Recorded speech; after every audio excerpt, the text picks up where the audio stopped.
ஏசப்பாவின் நாமத்தினால நான் உங்களை ஆசீர்வதிக்கிறேன் பிரியமானவர்களே. இந்த வருஷ கடைசியிலே வந்திருக்கிறோம். இந்த வருஷ கடைசியிலே நாம் நாக்கை வாயை மிகவும் பத்திரமாக ஜாக்கிரதையாக பாதுகாக்க வேண்டும்.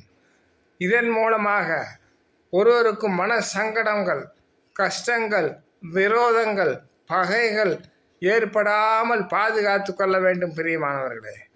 அப்படி பாதுகாத்து அவருடைய இந்த மாத கடைசியிலே அவருடைய பரிசுத்த இரத்தத்தையும் அவருடைய பரிசுத்த சரீரத்தையும் புசிக்க வேண்டும். அப்படி ஏதாவது வந்திருந்தாலும் போய் ஒப்புரவாகிவிட வேண்டும், சமரசம் ஆகிவிட வேண்டும். அதான் புறாவை போல கபடற்றவர்களாக இருக்கணும். புறா எப்படி கபடற்று இருக்கிறது, அதே போல் பாம்பை போல வினா உள்ளவர்களாக இருக்கணும். பாம்பு வினா உள்ளவராக இருக்கும்.